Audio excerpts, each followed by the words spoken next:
L'accord qui a été signé, je pense que les Américains sont tout de même informés. Les Américains, le président américain, pour faire des accords comme ça, il consulte la CIA, il consulte les services de renseignement. Il sait bien qu'il y a des FDLR. On sait bien qu'il y a les FDLR qui passent dans le camp de Mutobo. On sait bien. Ils sont combien? Tu peux rigoler? La question, ils sont combien? Il y a même des gens qui ont été arrêtés qui le disent. Mais ils sont combien? Ils sont combien? Oui. Tu veux que moi je te dise les chiffres? Ah ben voilà. Donc, c'est pourquoi je dis ça relève. Ils tournent autour de 5 000. Ils tournent autour de 5 000. 1500 ont été remis par l'AFC. Mais l'AFC 23, M23. 1005, ils étaient où? S'ils ont arrêté. Toi-même, tu commences à te poser cette question. Tu reconnais qu'il y avait 1005.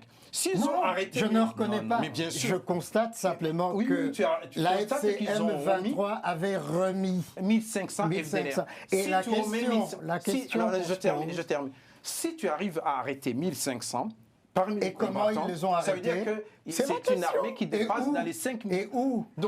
On sait bien. Les Américains savent bien où ça se trouve. Mais non. C'est documenté. Il suffit de demander aux gens. C'est documenté. Ils ont même donné des plans où se trouvent ces gens. Mais non, Gratien. Est-ce qu'on peut revenir aux sanctions, s'il vous plaît, Gratien? Oui, donc ce que je vais dire, en réalité, tous les accords, tout ce qui a été signé, on sait bien qu'il y a des FDLR. Et la seule façon, c'est de neutraliser les FDLR. Les sanctions sont-elles légitimes ou non?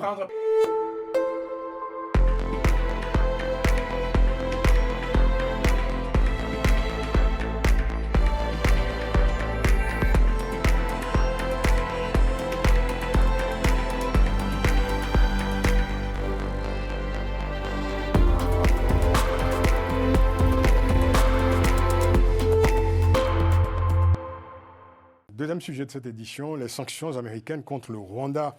Sanctions annoncées par Washington le mois dernier contre l'armée rwandaise pour son soutien au groupe rebelle M23 qui occupe actuellement plusieurs localités à l'est de la RDC. Et il y a quelques jours, le président rwandais, dans une interview à Jeune Afrique, au journal Jeune Afrique, Paul Kagame a qualifié ces sanctions, je cite, d'insultes jetées à la face du Rwanda.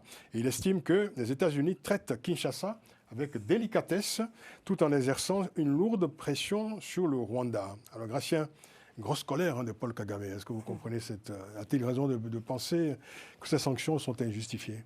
Oui, je comprends la colère. Parce qu'en fait, ce qui s'est passé, ils ont signé à Washington. Il y a les deux parties. Chaque partie avait un engagement. Oui. On peut dire que le Rwanda, il y a son engagement qui n'a pas été réalisé, mais il y a aussi la RD Congo qui n'a pas réalisé son engagement, notamment la neutralisation des FDLR. Et donc, du coup, pour moi, s'ils avaient pris des sanctions pour les deux parties, bon, on comprendrait, ils ont été assez durs parce que ça n'a pas été suffisant. Mais en réalité, il y a deux engagements. Il y a une partie qui n'a pas respecté, les deux parties n'ont pas respecté les engagements et on sanctionne une seule partie. Pour moi, c'est assez injuste. Oui. Oui. Donc, pour vous, en fait, il aurait fallu sanctionner les deux parties. Soit sanctionner les deux parties, soit essayer de mettre la pression sans sanctionner pour que les deux parties réalisent leurs engagements. Est-ce que vous considérez que ces sanctions sont justifiées? À vous écouter, elles sont justifiées. Non, vous aimeriez simplement qu'elles s'étendent à la RDC, c'est ça? On peut dire, par exemple, il y a les accords qui ont été signés.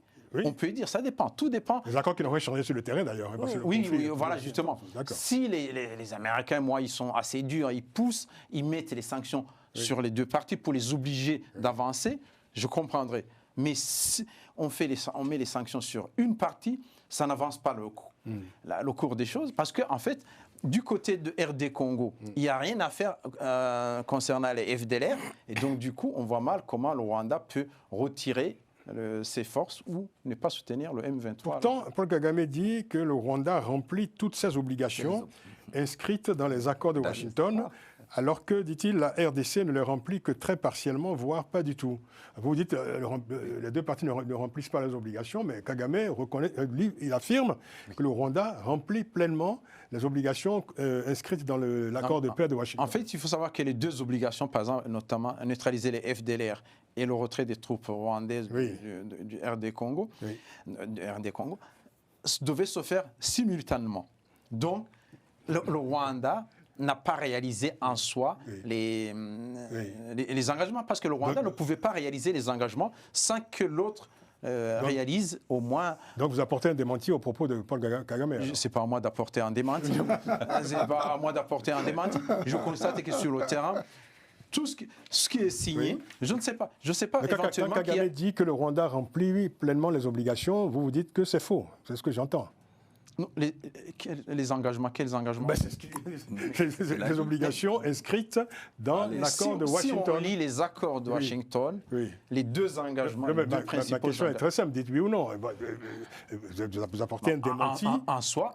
Vous apportez un démenti aux affirmations de Paul Kagame qui dit que le Rwanda remplit pleinement les obligations inscrites dans l'accord de Washington. C'est ça?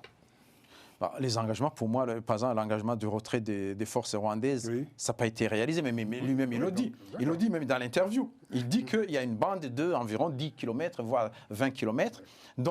Mais comme l'engagement du Rwanda se faisait parallèlement à l'engagement aussi du Congo, et que éventuellement le Rwanda a un peu retiré certains... Il y a des troupes qui ont été retirées, par exemple, on voit un certain recul sur le front à un certain moment, et que de l'autre côté, ça n'a pas été réalisé. Donc c'est... D'accord. Ben. Oui, moi, en fait, il y a deux choses dans cette histoire. Paul Kagame dit textuellement que le Rwanda respecte toutes ses obligations contenues dans les accords. Et d'un autre côté, il dit qu'il faut qu'il y ait une présence militaire à l'est de la RD Congo, parce que tout simplement, c'est pour protéger son pays d'une milice composé d'anciens Hutus qui ont été impliqués. Les anciens Hutus. Oui.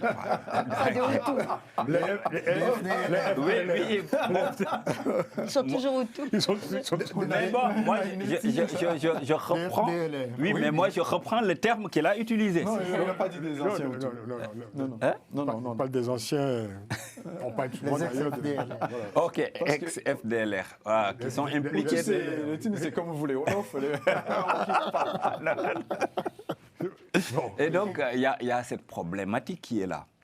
Et on sait également que malgré ces accords, les États-Unis ont des visées sur le Congo, notamment au niveau des richesses minières. C'est inscrit dans les accords. C'est inscrit dans les accords, mais peut-être que comme les choses n'avançaient pas à son goût, Donald Trump a voulu donner un coup de pied pour que les choses avancent. Parce que n'oublions pas que chaque fois que ces choses se passent, parce qu'il y a derrière, il y a la Chine de l'autre côté.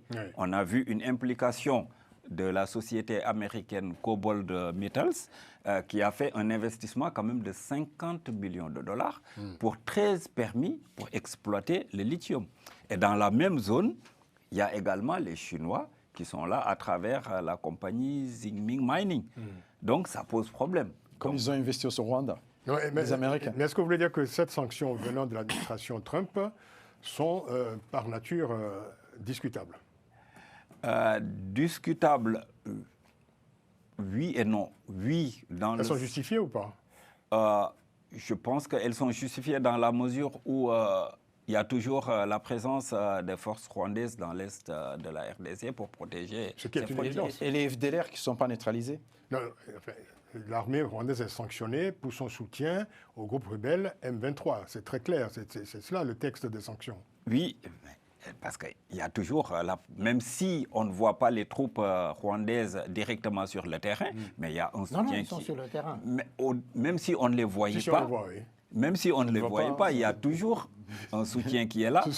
Elles sont très visibles. Oui, mais c'est pourquoi j'ai fait une hypothèse. Même si on ne les voyait pas, il y a un soutien qui est là. Et ce soutien est plus important que même cette présence. C'est un soutien logistique. Alfred, on a le sentiment que le dialogue de sourds continue. C'est un dialogue de sourds sans fin. Non, je ne dirais pas ça, Francis. Non, mais parce que ça discute. Parce que ce sont toujours deux versions qui se heurtent et qui s'annulent venant des deux parties concernées. Je pense que fondamentalement, dans ces accords, il y a eu un biais qui a fait que on aurait pu éviter l'impasse presque qu'on connaît aujourd'hui, c'est-à-dire quelle que soit la situation à l'est de RD Congo, l'armée rwandaise n'aurait pas dû être en RD Congo. Elle aurait dû se retrouver, puisqu'on a une frontière commune à la fois à Goma et puis au sud Kivu. Si elle avait voulu réellement protéger les intérêts rwandais, elle se serait placée le long de la frontière rwandaise à Gisenyi, Rubavu, aujourd'hui. Non, je dis si. D'accord, mais là, vous refaites l'histoire. Non. Il y a les accords qui ont été signés. C'est ce que je veux précisément sur ces sanctions. Oui. Selon vous, elles sont justifiées, mais elles sont justifiées à l'heure actuelle ou pas? Elles sont justifiées largement. Pourquoi? Parce que justement... Oui, pourquoi? Parce que justement, le Rwanda qui soutient le M23 AFC a poussé le M23 à occuper le sud Kivu, à aller jusqu'à Uvira. C'était une erreur de stratégie de la part de Paul Kagame. Et c'est à partir de là, effectivement, que les Américains, ils se sont dit, attendez, là, il y a quelque chose qui sort du cadre de ces accords. Et les Américains D'où les sanctions. D'où les sanctions, d'accord, qui frappent le Rwanda. Alors, l'argument des Kagame de FDLR, ça a tellement été utilisé que c'est éculé et que finalement, les Américains, tout le monde sait que les FDLR, ce n'est qu'un prétexte. Je rappelais qu'au moment où Goma avait été... C'est un prétexte. Au moment où Goma avait été occupée prise par le M23, ils avaient livré au Rwanda 1500 FDLR. Ah oui. Je le rappelle toujours, sans passer par la MONUSCO. Et la MONUSCO avait protesté disant, ça ne se passe pas comme ça. Si vous aviez réellement capturé des FDLR, vous auriez dû passer par nous et la MONUSCO allait les remettre au Rwanda selon les procédures, justement. Or, ça ne s'était pas fait de cette manière-là. Ça, c'est un. De deux... Tout terminé. Hein. Oui. Pour faire court, ben, en réalité, le problème, il est que les FDLR, la RD Congo pose la question et dit, mais dites-nous, ils sont où? Vous dites, ils sont dans l'armée RD congolaise. Mais Kabila a été pendant 18 ans président de ce pays-là. Est-ce que les FDLR étaient dans l'armée congolaise ou pas?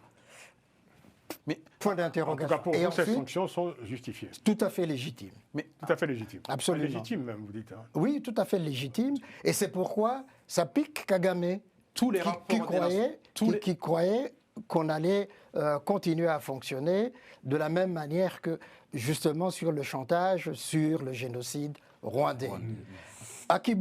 Lors de Kibuka, il a même dit, que tant que la sécurité du Rwanda sera menacée, toutes les sanctions, tout ce qu'on veut dire, il n'en tiendra jamais compte. Tous les rapports... Je me tourne vers Geneviève quand même. Est-ce qu'on peut dire, Geneviève, que ces sanctions marquent aussi un tournant dans les relations entre les États-Unis et le Rwanda, relations longtemps privilégiées d'ailleurs, hein, on parle d'une longue idylle quand même entre les États-Unis et le Rwanda, puisque le Rwanda a été d'une certaine façon désigné par les États-Unis dans les années 90 comme étant le bon élève. Le bon élève, en tout cas un des.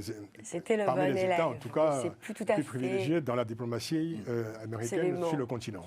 Mais c'est plus tout à fait le même président des États-Unis, vous l'avez remarqué comme moi, que dans les années 90. Ça, et donc je pense quand même qu'il faut aussi recontextualiser ça avec la personnalité de Donald Trump. Les accords, c'est les accords de Washington. Il n'aime pas trop qu'on lui résiste. Les accords ont été signés.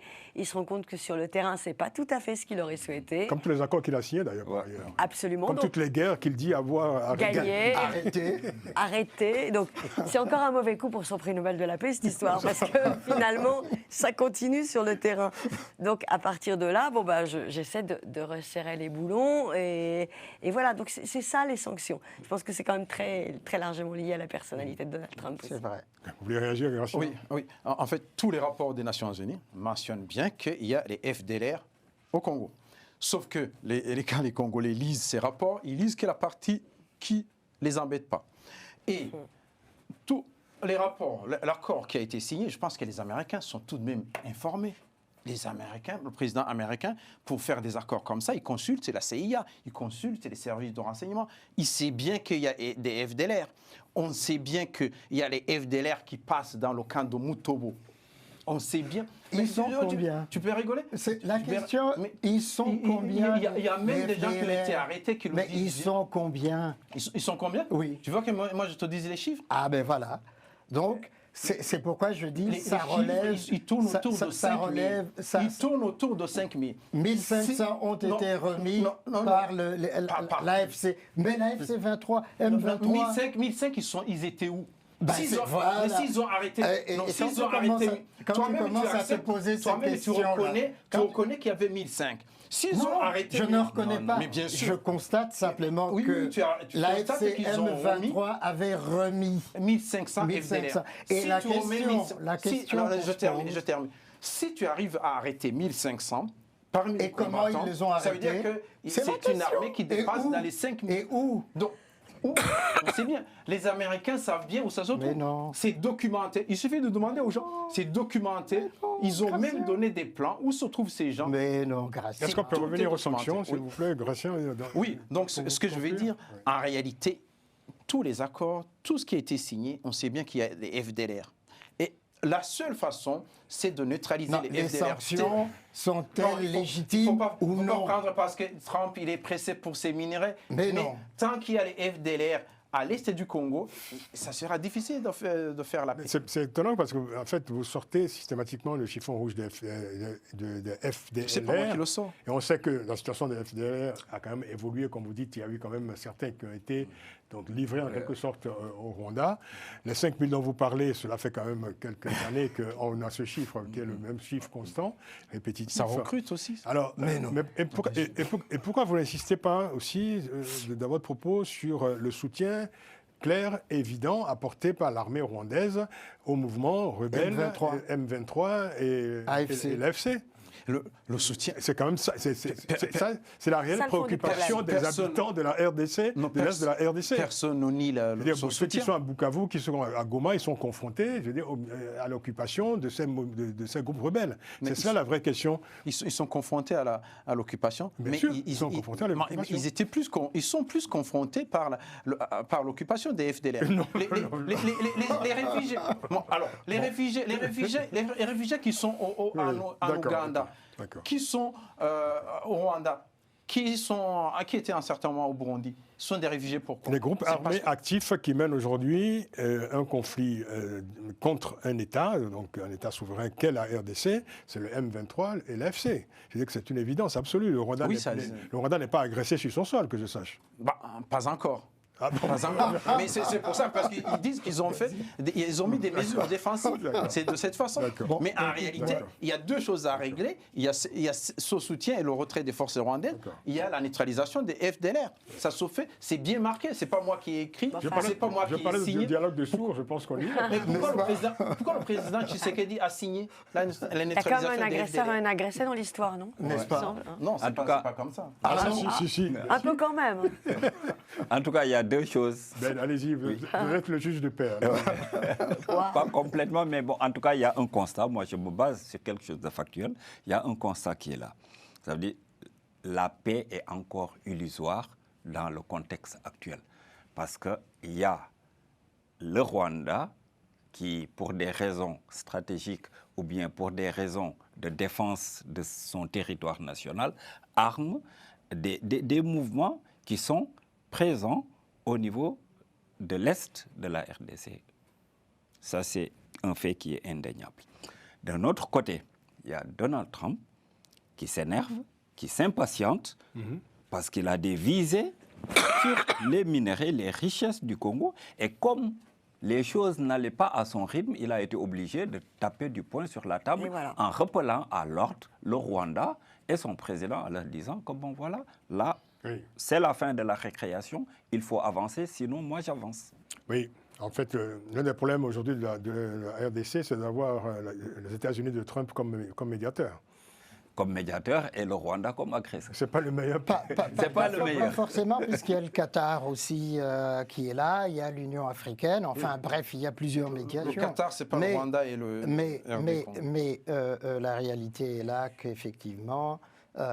Machad Boulos, effectivement, qui est chargé de ce dossier de l'accord de Washington, a été convaincu effectivement que le Rwanda torpille en réalité l'accord de Washington, d'où justement le fait que... Ce que tous les observateurs disent depuis des années. Exactement. Et on l'a constaté sur le terrain quand les sanctions ont commencé à être évoquées. Le Rwanda a demandé au M23, non seulement au M23, mais aux sociétés pétrolières européennes qui sont de l'autre côté en Angola, de voir comment financer leur défense, parce que c'est les forces. C'est Mozambique, tu veux dire. En Angola aussi, au niveau de Cabo Delgado. Mozambique. C'est Mozambique, pardon, oui, au niveau de la région de Cabo Delgado. Les sociétés de gaziers, c'est le gaz plutôt là-bas. Effectivement, le Rwanda a joué sur ce point en disant, bon voilà, vu que maintenant vous m'attaquez, il faut trouver les moyens de protéger ces sociétés. L'Union européenne a décidé de couper justement le financement. Parce qu'il y avait un financement de 20 millions d'euros. Ils n'ont pas coupé on n'aura pas parce qu'on épuisé sait ce pas sujet, bien entendu. Bon, voilà, donc Gracien considère que ces sanctions sont injustifiées. Vous, Alfred, vous considérez que... C'est légitime. Elles sont plus que justifiées. Justifiées et absolument. Pour le... Très bien, ça sera donc une fin provisoire. Ah ouais. On aura l'occasion d'y revenir.